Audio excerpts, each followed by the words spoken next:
Good, good evening. This is my ethics video PowerPoint research response number one, and this is Santiago Zambrano. First, we're going to start with our first,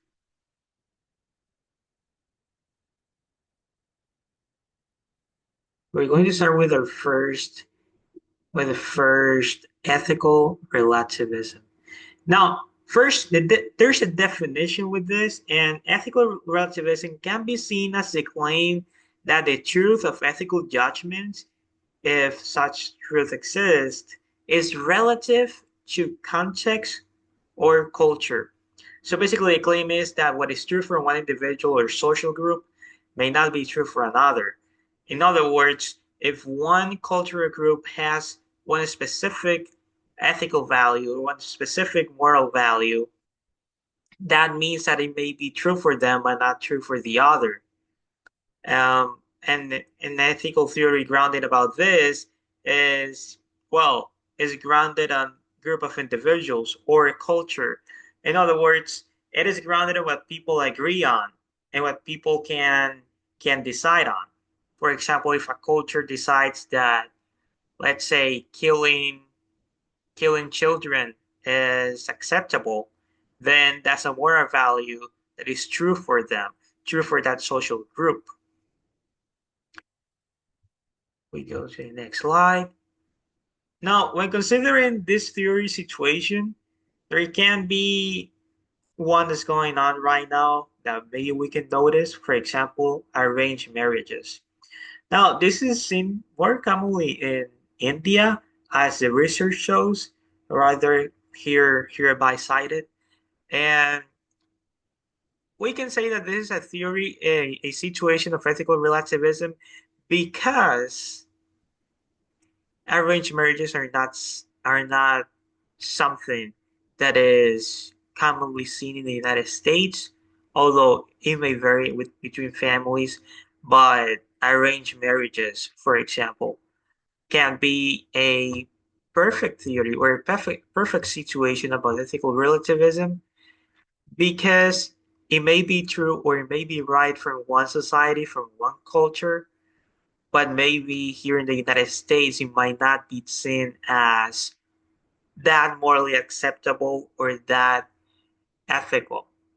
Meanwhile, in other countries like in India, as the research shows, it's something that is morally, culturally, and ethically acceptable.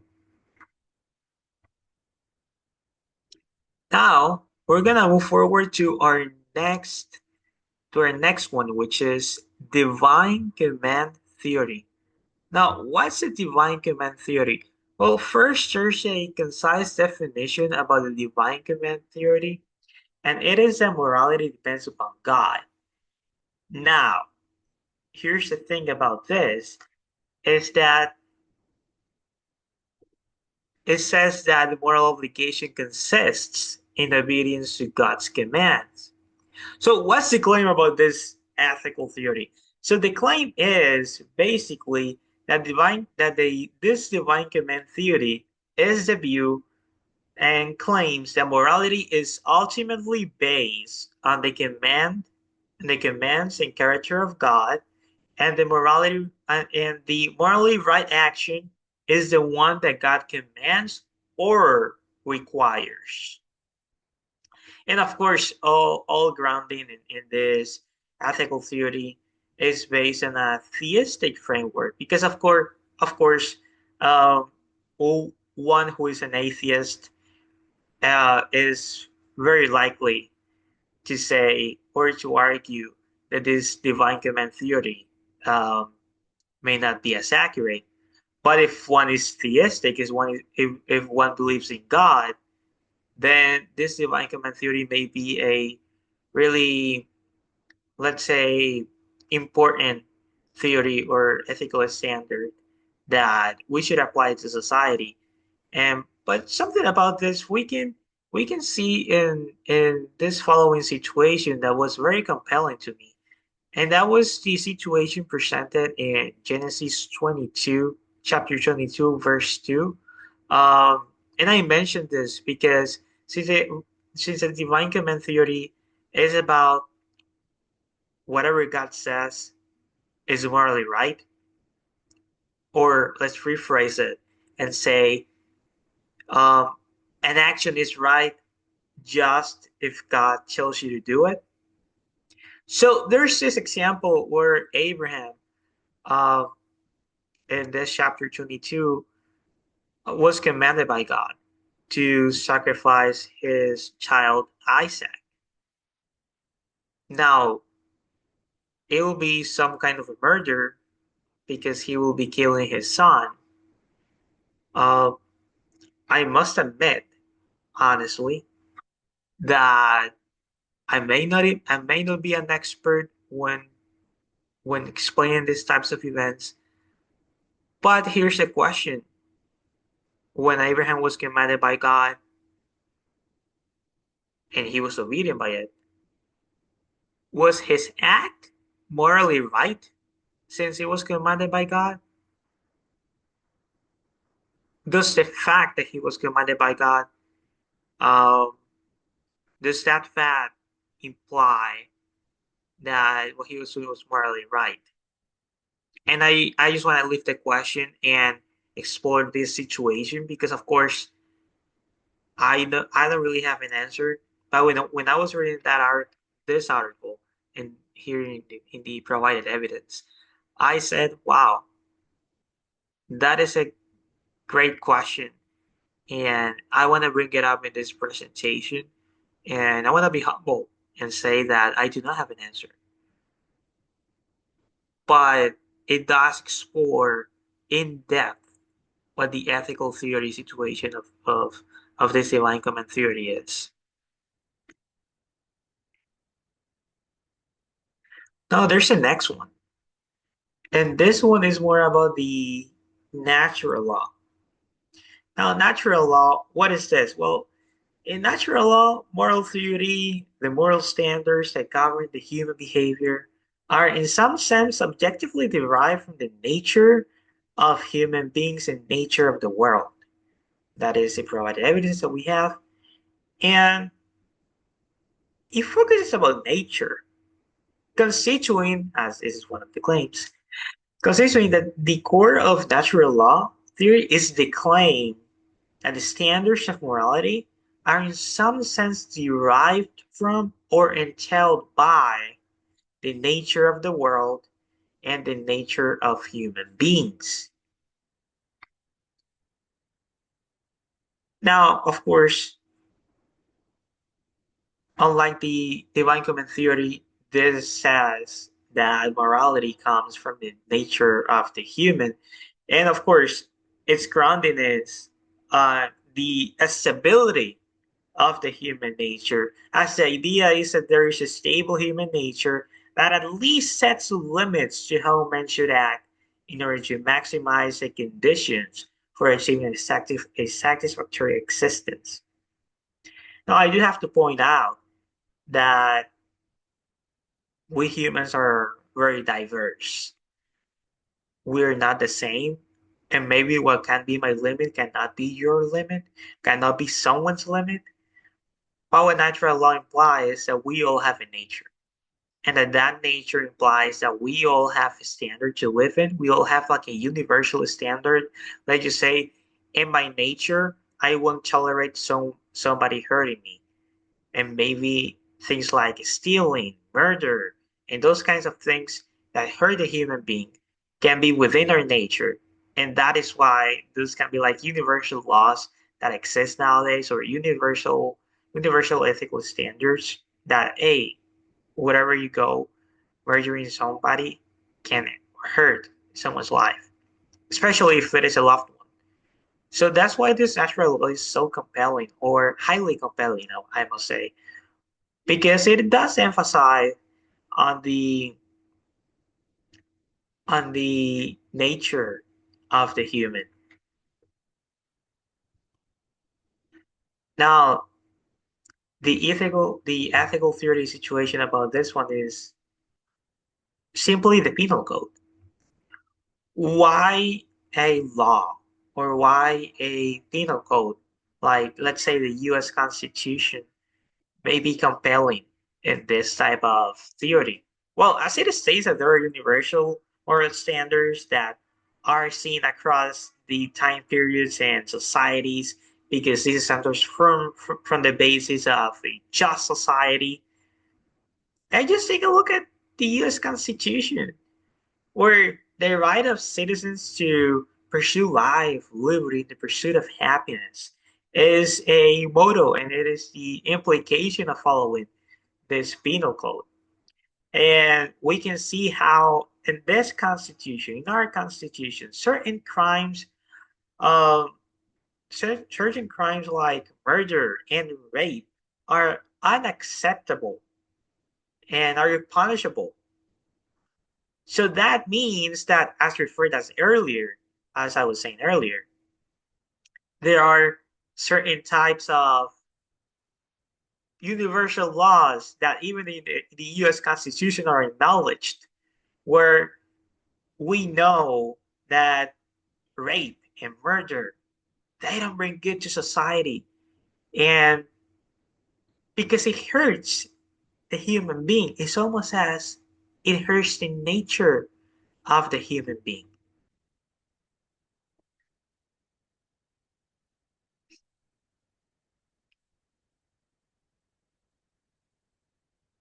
Now let's move forward to Kantianism or theology.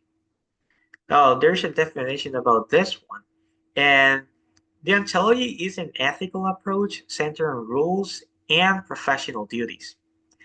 Kant's deontological philosophy stemmed from his belief that humans have the ability, and that's a claim, to reason and understand universal moral laws that they can apply in all situations. Now, I want to notice that universal moral laws. Earlier in the natural law, I did mention a little bit about universal moral laws, but this one is more centered on that, more centered on the rules, more centered on professional duties, more centered in the civic responsibility of doing good to others by following the laws. Now, this is grounded on humans' capacities. Personal emotions behind actions uh, do not matter with Kantian deontology because Kant believed, he's showing the picture, he's showing the slide. Kant believed humans do not always have rational control over their feelings. Instead, he intent behind the intent behind chosen actions holds far more importance. That intent to do good, not the emotion, but the intention of doing good to society. Therefore, the ontology judge actions based on what people most consider to be morally correct, regardless of actual consequences. So it's basically doing your duty, doing your professional duty to do what is right. Not only not only focusing on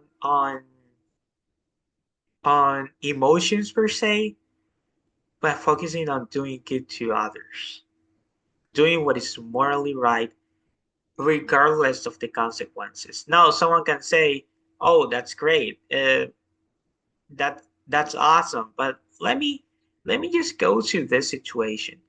Uh, for this theory situation, I mentioned not stealing, even if having a genuine intention. Uh, for this one, I did want to point out this evidence because I found here in this article basically that the ontology is all about doing what is right, not stealing, not murdering, because it doesn't do good to society. But now let us now dive into some situations. Let's say that you're a father and you have a son who is highly ill. Your son needs some prescription drugs and you don't have enough money to buy those drugs, to buy that prescription that could save the life of your son.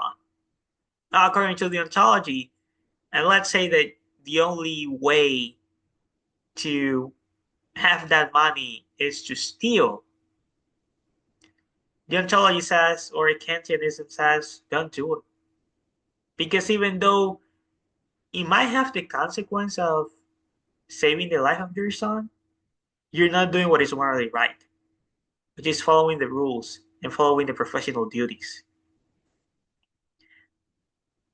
So it does focuses more, and it does take the emotions away and focusing on the moral and the universal moral laws. This is what Kantianism theology explains really well into society. Moving forward, we have utilitarianism. One of one of the ones that I should one of the one of the ones that I always heard in high school, especially in my history class. Now, what is this? The definition is that, well, right and wrong are determined by actions effects. Let me be more specifically with that one because utilitarianism is the core idea that is the core idea is the whether actions are morally right or wrong. It depends on the effects. So something that is morally right can only be determined by the effect of that said action. More specifically, the only effects of actions that are relevant are the good and bad results that they produce.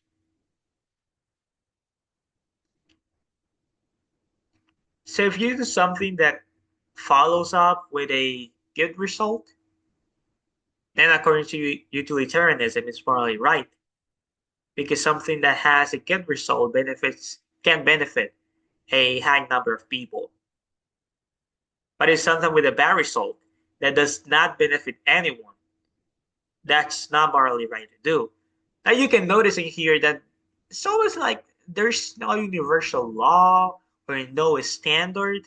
It's just like just following what people who what can be beneficial to one another, what can be beneficial to the highest number of people. And that is because it claims that life is better when increasing the amount of good things.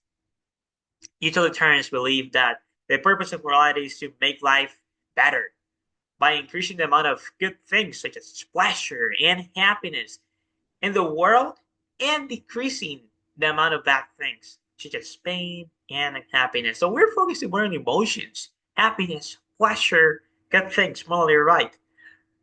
Pain, unhappiness, bad things, not moral. This, by the way, can bring a lot of bad consequences because maybe what can bring pleasure or happiness can be something that's morally wrong. Here in the picture, I attached Jeremy Bentham, which is one of the classical utilitarians, and I just want to point that out. And let's explore this situation since this is all about increasing the amount of things, the amount of good things, and decreasing the amount of bad things. Let's explore this one, and I found this one in this article that I was reading, and that was fantastic. Imagine it says it's destroying someone's house for building a highway. However, I want to phrase it this way. Imagine having a house, living in the country, and they just say somebody approaches your door and tells you, hey, this road is so narrow, we might need your space to build a highway for the benefit of car flow, of traffic flow. That's one against a whole city.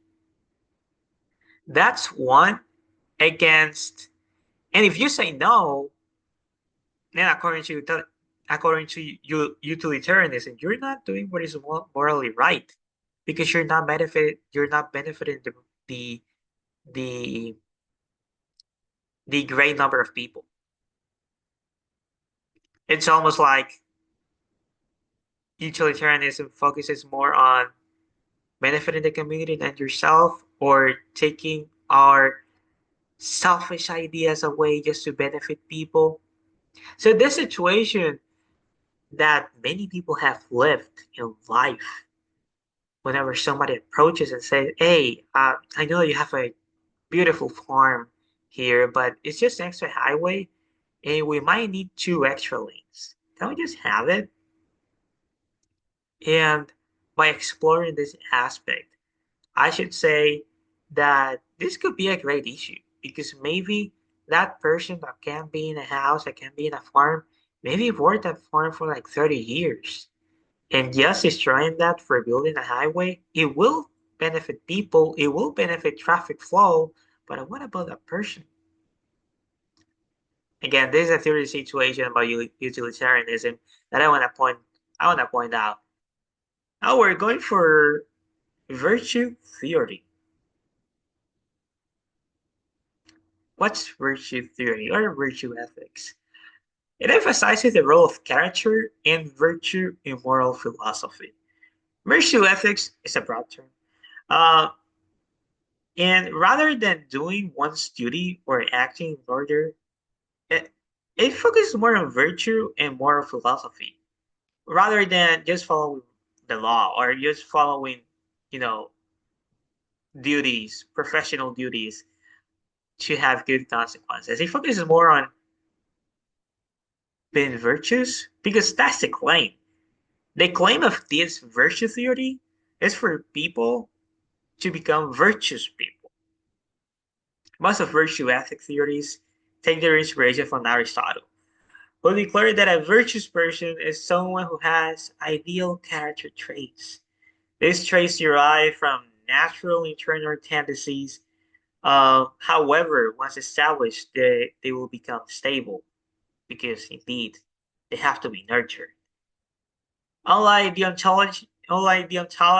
as we explored earlier, theories of virtue ethics do not aim primarily to identify universal principles that can be applied in any moral situation. And virtue ethics theories deal with wider questions, like how should I live? What is a good life? What are proper family and social values? See, earlier we explored a little bit about nature of the human being, universal laws, universal moral laws. But here, it's not about universal moral laws anymore. Here, it's about being virtuous, about having a good character. And virtue is a word that grounds this ethical theory, this virtue theory.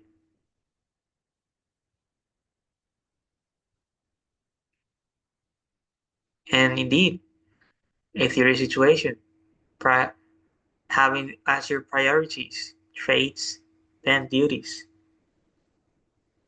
Because as we have stated here, a virtuous person, according to this theory, will come across many situations over the lifetime and will always favor having a good character and just following duties and just following laws. That's one of the what is what that's one of the ethical situations.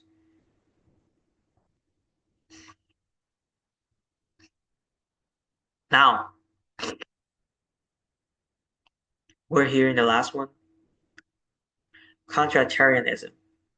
Definition: the need of moral norms to maximize interest. It basically holds that people are primarily self-interested, and that a rational assessment of the best strategy for attaining the maximization of their self-interest will lead them to act morally and to present a consent to governmental authority. It claims that human beings are motivated to accept morality because of vulnerability. Because, as said in the research, human beings are vulnerable to the depredation of others. So there has to be an agreement. There has to be a motivation to accept morality. But why? Is it because of nature? I argue and I think that this type of contractarianism focuses more on the protection of people, protection of that depredation. That's why that consent, because it implies that we are free of doing whatever we want, and that there has to be something written down, some consent, some government authority telling us to, hey, you should not do this, you should do that, you should not do that because that hurts human beings, because that hurts people. That's basically what contrarianism says. And it's grounded in mutual agreement, what people can agree on to live and maximize their interests. And I know that I pointed this out earlier, and but I want to do it again with this one. The U.S. Constitution is a clear situation with this one. The U.S. Constitution is an agreement and is often cited as an explicit example of how this is part of America's social contract. It sets out what the government can and cannot do. People who choose to live in America agree to be governed by the moral and political obligations outlined in the Constitution's social contract. So, as we're living here in America, we're agreeing to what the Constitution says because at the end of the day, that's what we agreed on to maximize the interest.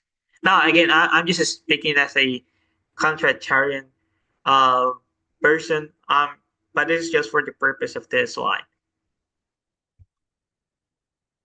My student view of my most persuasive ethical theory. I should say natural law because it seems more accurate to say that morality comes from human nature. Because this research and what I have read throughout this class gets me a concise and precise explanation that maybe it is part of a human nature because if there can be so many common traits and the feelings of murder and rape and other more negative actions, maybe there's something in our human nature that makes us feel that way instead of just agreeing on something or instead of just writing some norms that we can agree on. I think that this all can come to our nature. And I know that there can be many ways of natural law. Or I should say that I wanna I wanna mix it with the divine command theory, like both of the natural law and divine command theory, because I think that they complement each other. And then they can give us like a more they can give us a wider and a precise origin of how of origin of why we feel or why we agree on many things, why there's so many like common agreements, common laws between us as individuals. And honestly, in the natural law and combining that with the divine command theory, I didn't put it in here because let's just say that it's asked for the most persuasive one. But I just want to bring it up how a combination of both natural law and divine common theory can can potentially explain us the origin of morality and how to understand society. The least persuasive one, I should say, is ethical relativism. It does not give a moral standard, it lifts it to the perspectives of the communities. I say communities, but it can be groups of people, civilizations. I was just thinking, if the Nazis thought that they were doing right when killing Jews, as said in the image, according to ethical relativism, we should just cross our arms and say, well, we're not one to judge. Where are these standards? Where's order? Ethical relativism does not offer any type of solution to worldwide problems. And again, this is my perspective. And that's why I see that this is the least persuasive one. Because then, why there are so many international organizations trying to bring order to society? How can we prevent wars? Wars. We're living right now in the Ukraine-Russian war. How can we prevent that? According to ethical relativism, there's nothing we can say about it. So I just want to point that out and clarify that for me, this is the least persuasive one. And I want to thank you so much for listening to this presentation. Here's my works cited. I know I had to make the font a little bit smaller because of the amount of sources. But thank you so much for your undivided attention. And this was my first PowerPoint presentation in this ethics class. Thank you.